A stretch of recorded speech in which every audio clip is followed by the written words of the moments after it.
আমরা সবাই জানি পাঁচ ওয়াক্ত নামাজ না পড়লে জাহান্নামে যেতে হবে। আমরা সবাই জানি সুদ খেলে আমাদেরকে জাহান্নামে যেতে হবে।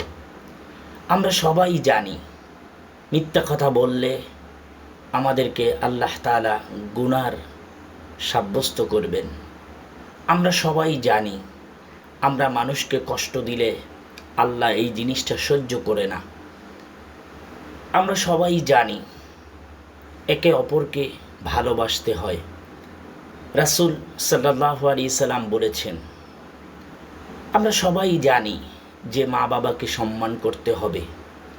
আমরা সবাই জানি ছোটদেরকে স্নেহ করতে হবে, বড়দেরকে সম্মান করতে হবে।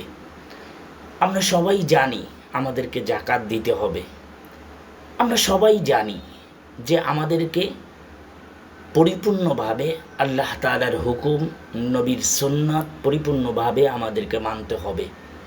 আমরা সবাই জানি আমাদেরকে সুন্নতি দাড়ি রাখতে হবে, সুন্নতি পাঞ্জাবি পরতে হবে, সুন্নতি টুপি পরতে হবে। এটা আমরা সবাই জানি। আমরা সবাই জানি আমাদের মাথার চুলের স্টাইল করা যাবে না, আমাদের দাড়ির স্টাইল করা যাবে না, আমাদের মুখ থেকে কোনো ফাহেসা কথা বের হবে না, আমরা অশ্লীল কোনো গান, বাদ্য, টিভি, বিচিয়ার, নাচ গানের সাথে আমরা জড়িত হব না। এটা আমরা সবাই জানি। আমাদের মুসলমানদের কাজ কি এটাও আমরা সবাই খুব ভালো করে আমরা জানি যে আমাদের মুসলমানদের করণীয় কি আর অমুসলিম যারা আছে তাদের করণীয় কি। আমরা সবাই জানি আমাদের মুসলমানদেরকে কোনো হিন্দুদের পূজায়, অন্য ধর্ম অবলম্বীর পূজায় আমাদেরকে যাওয়া নিষেধ, এবং তাদের যে ধর্ম আছে সেই ধর্ম তারা পালন করবে, আমাদের ধর্মে আসবে না। যদি কেউ স্বেচ্ছায় আসে সেটা অন্য বিষয়, কিন্তু আমাদেরকে যাওয়া আমাদের ধর্মের নিষেধ। আমরা সবাই জানি আমাদেরকে আল্লাহ বলেছেন যে তোমরা নিজে ভালো থাকো, অপর ব্যক্তিকে ভালো রাখার জন্য চেষ্টা করো। তোমরা ছেলে মেয়েদেরকে সম্মান করো, ছেলে মেয়েদেরকে ইজ্জত করো, স্নেহ করো, মায়া মহাব্বতে বড় করো, ইসলামিক আদর্শে বড় করো। তোমরা নিজেরা ইসলামিক আদর্শে বড় হও, তোমাদের সন্তানদেরকেও ইসলামিক আদর্শে বড় করাও।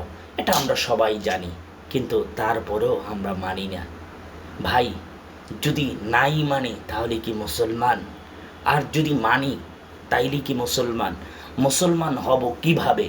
মানলে না না মানলে? আমরা না মেনে যদি মুসলমান দাবি করি তাহলে সাবি, তাবে তাবিন, খোলাফায়ে রশিদিন, নবী, আউলি, গাস, কুতুব যারা আছে, যারা পরিপূর্ণভাবে মানে, তারা মুসলমান না আমরা মানি না আমরা মুসলমান? এটাই আমার প্রশ্ন, এটাই আমার দাওয়াত, আহ্বান। ভালো থাকবেন, সুস্থ থাকবেন। আমার জন্য গুনাহগার ব্যক্তি আমার জন্য দোয়া করবেন, আমিও আপনাদের জন্য দোয়া করি।